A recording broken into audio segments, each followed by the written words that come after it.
Transformative Principle, episode 108 with Kara Forbear. Welcome to Transformative Principle. I am your host, Jethro Jones. You can find me on Twitter at Jethro Jones. And if you are listening to this, you are probably someone who wants to do better. And I've done a little favor for you. I have taken all the things I've learned from 100 plus episodes of Transformative Principle and condensed them down into one 5-piece item list to make sure that you can be a transformative principal yourself. If you're interested in that, sign up at transformativeprinciple.org for the newsletter, and you'll get that as a free gift. Thank you so much for following. Today, I am honored to have on the podcast Kara Forbear. She is an assistant principal at Edwin Lowe Elementary School in Town North Dakota. And since embarking on her life's endeavor to pursue education with a vigorous thirst for knowledge, it has become a goal to ensure that every learner, native or otherwise, are not underestimated and each are considered contenders for success in life. Kara, welcome, and thank you so much for being on the podcast today. Thank you so much for inviting me. I think it's great to have the opportunity to reach out to a broad audience and meet and speak with other like-minded professionals in the field of education administration. So I look forward to our discussion. Thank you so much. One of the reasons why I wanted to chat with you is that you are a Native American person and have a much different life story than most of the people that are probably listening. And I wanted to talk to you a little bit about your life growing up and how you got to the position that you're at now. Okay. Well, I grew up mainly on the Cheyenne-Sioux reservation, tribal reservation in South Dakota. And I grew up raised by extended family, grandparents, aunts, uncles, growing up with cousins and whatnot. When I became an adolescent, then I had been turned to the foster child system in South Dakota. I was fortunate to have a wonderful foster family through that experience. And after that portion of my life, I decided that it would be best if I were emancipated as a young adult and adolescent. And I had earned a very good work ethic at an early age, thanks to my foster family. And so I knew what it took to survive in life as far as being employed, being responsible for paying bills, and things of that nature. And so it was a journey from day one, to be honest with you, this life. And it's been fun along the way, a lot of fun along the way. With that, after I become emancipated, it was not very easy to juggle school and working to survive, essentially. So I ended up dropping out of school, which was not my first choice of things to do because I knew I was a very strong student and I had a passion for learning at a really young age. School was one of my most favorite places to be. I had some fabulous teachers along the way. They each had something different to offer me as a student. And I can honestly say that I've learned something and I've pulled things from their strengths that I think about and reflect on sometimes that help me be a better educator today. And through my 20s, I guess you could say, I traveled the United States and experienced different parts of life by way of work. And it had become apparent to me that it was time to follow my dream and really finish my education, to get moving in a different direction, because the skills that I had at the time just weren't enough for me to have the things I wanted in life, or to be able to, for instance, have a substantial savings if an emergency were to happen. And those things you think about, as a young adult, not so much, but once you become a little older, those things are very important to have. So with that, I did finish my GED, my general education diploma, with flying colors, of course. It wasn't for lack of ability to learn. It was maybe opportunity due to circumstances in life. And beyond that, I decided, I'm just going to go for it. I jumped into a tribal college, a United Tribes Technical College in Bismarck, North Dakota. I was scared out of my mind because it'd been a while since I'd been in the classroom. But How many years had it been since you'd been in school, in a classroom before that? It had been 14 years. I believe I dropped out of school my sophomore year in high school. And I started college at 29 as a non-traditional college student. And at that time, like I said, you haven't been in the classroom for a while, and you haven't had the need to use certain skills, and they fade. But if you have the ability, I think it's there. You have the will and the want. So that's a pretty long time, Kara. What actually made you want to go back to school? You talked a little bit about wanting to, have a better life for yourself, but was there some impetus that made you realize that was important? Or did you just, had you always been putting it off and you finally said, okay, I'm going to do it? Well, maybe a combination of things. Life on the reservation is a struggle for many due to many socio-economic and other reasons. And I can't say that they are the doom and gloom or the reason for the failure of much of the population. Right now, depending on what statistics you look at, the graduation rate for high school for Native Americans on any given reservation it can range from 45 to 70%. Unemployment rates are about as high as 80 to 90% in some areas. So there's a lot to struggle with in the smaller scope of society on a reservation, beyond your own dreams and goals. So I'd have to say, seeing the world starting to pass me by. I had spent some early years really enjoying life and traveling and visiting different parts of the country and experiencing the cultures and ways of those different regions within the United States. And there was like a knock at the door, and it was just like, you know what, we got to do this. We just got to get in here, and we got to find a way to, I guess I enjoy making people happy and having fun with people and connecting with people and learning about people. And there had to be a better way for me to be able to do that. And to be honest with you, I went into education because I knew it'd be a solid foundation, but not with the intent of becoming a teacher or eventually an administrator. It was really logistically planning, I guess, the rest of my life. And who knew? I fell in love with education. I fell in love with teaching. And it was a dream career come true. Well, that's pretty cool. I think most of us who are in education really do feel like it's a dream career come true. Your story is pretty powerful about how impactful that can be on a person's life. So thanks for sharing that small portion of your life. So you started college at about 29 and you started technical college. Talk about the transition into education. Well, I strongly remember my first, I had to take some remedial courses, of course, because my skills weren't quite up to par, but it happened so quickly, the catching up, the just being hungry for wanting to know more. And it all started with the task of having to write a paragraph. And it may sound so simple and to most, but if you haven't done that in a long time, it is a struggle, and especially if you want to get things like that right. So that evolved into, a 1-page paper and a 2-page paper and so forth. And, I've completed graduate school and hope to begin studies on a doctorate now. And I look back and I was like, what an incredible journey.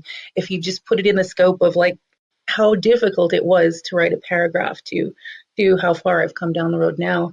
And because I've experienced the success in something as simple as even writing, I feel like I have so much to share and so much I want to give back to the student populations that I serve and those in the communities on the reservations. I just really firmly believe there is no student that cannot succeed if they have the right support and the right resources behind them to do so, despite what's going on in their lives outside of school. Yeah, and a lot of times we focus on those things that are going on outside of their lives in school and put maybe too much emphasis on that, when if we focus on the resources they have in school, we can really help them.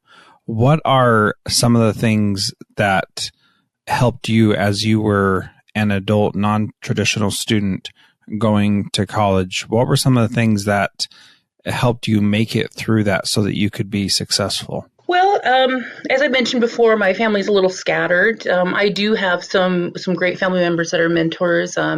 One was my Uncle Randolph. He did go to graduate school, and he graduated from the University of Hawaii, I believe, with a master's in public health. And he just always stuck out to me as a mentor. But beyond that, along the way, it was making the connections with instructors, with visiting instructors, seeking out people who are really good in the direction that I wanted to go in, and not being afraid to ask the questions that were on my mind to find the answers that I was looking for. Not taking no for an answer, being persistent is definitely one way to go about it. It's worked for me. And you can do that without being brash or overly, how should I say, you've got to temper that, I guess, for lack of a better way to explain it. You've just got to get in there and you got to do it. And you'd be surprised, pleasantly surprised, I think most would be, that for the better part, most people really want to help you. I mean, you have an interest in learning about them and learning from them, and they really see that it's genuine. Most people will help you out in any way that they can. And so having those positive supports, I still maintain a solid network of professional mentors from my own studies and starting in technical college and then going through graduate school, and even professional mentors.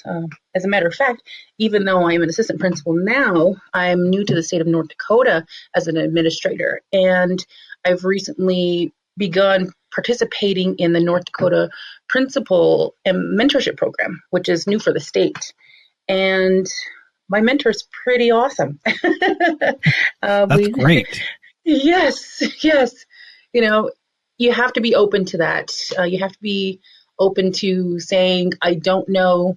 I think maybe I could have done that differently. Maybe I was wrong. What could I have done differently? And be reflective, I think, in most everything you do. And even your successes. I think you need to be reflective with your successes and your triumphs throughout the day or week. And so it's really great to have all these different people to connect with and bounce those ideas off and listen to their wisdom as you discuss those things, and just really pull out as much information as possible to learn from them. Yeah, I really like that idea of be reflective in your successes. Let's take a little detour and talk a little bit about that. How has that helped you throughout your life with the struggles you've had and the positive things that have happened?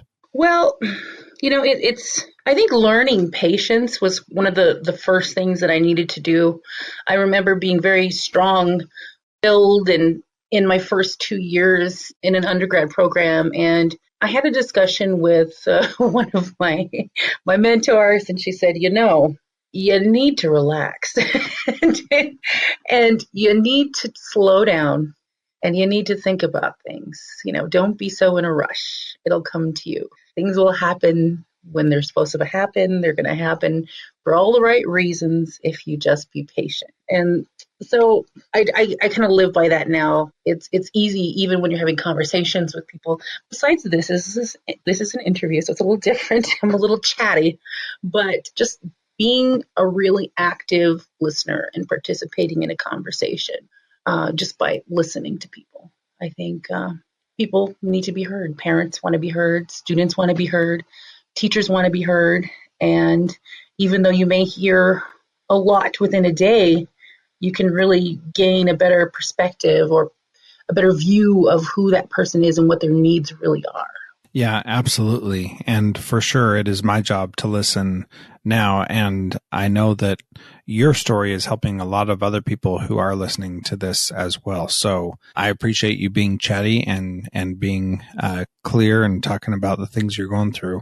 When you started teaching, was your desire to focus on Native American students on the reservation, or did you want to get away from that lifestyle? And before you answer that, think about that for a sec. I do just want to say, if I say anything offensive, it's not my intention, and I could refer to things incorrectly or say something that might be offensive. That's not what I'm doing on purpose. That's just me not knowing the proper way to say things. So I'm a little bit nervous about that, but I hope you'll forgive me if I do say something inappropriate.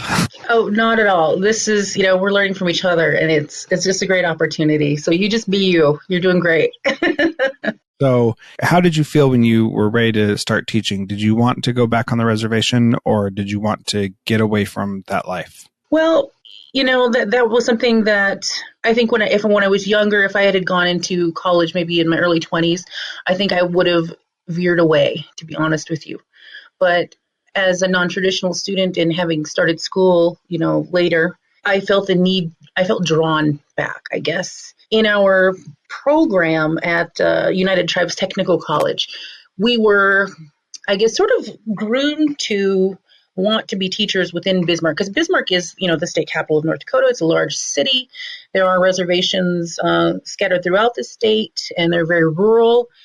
And we were invited or urged to become teachers within the district of Bismarck because there is a large student population there.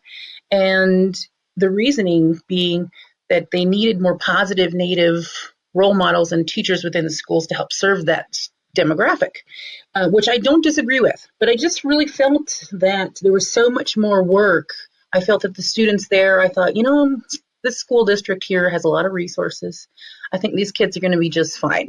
So I decided to embark on a journey and went to a nearby reservation, not my own reservation. And I started working as a kindergarten teacher. So to answer your question, I felt the need to get out there. I needed to be home. It's a weird feeling. I don't know how to describe it. When you are from a reservation or you grow up on or near one, when you're home, when you cross the reservation border and you're driving, say, to visit family or something like that, it's almost like entering a different country. I don't know how to describe it, but it is very euphoric. I mean, you feel so relaxed. And so I thought, I've got to do this. If I can do this, other kids can do this. People need to know that I'm going to say the throwaway kids, and I mean that very loosely. It's the kids that people give up on, the rough kid in the class who doesn't have everything or his family's got all the problems. Those are the kind of the kids I wanted to advocate for. And those are the kids I wanted to build relationships with and connect with and do things for. And so, yes, I was drawn back for many reasons. But that being the number one, I felt that they needed to have that positive Native role model teacher there for them that they could look up to, that could give them ideas on what to do with their lives, or, pull out their interests and drive them in certain directions for study and different things like that. Basically to be their champion and their cheerleader. Yeah, and that's really a neat way that you described that. That was a great interview with Kara Forbear. She is really a inspiration to me. She taught me a lot, way more than we could fit into that short interview. That was just the beginning. So we're going to talk next time about her life after going back to school and all the things that she has done and how she helps kids now on the reservation, and really a great story of success from her. So please share this podcast with your friends. You can follow the podcast on Facebook at facebook.com/transformativeprinciple, or go to transformativeprinciple.org. This podcast is a proud member of the Education Podcast Network. Go to edupodcastnetwork.com.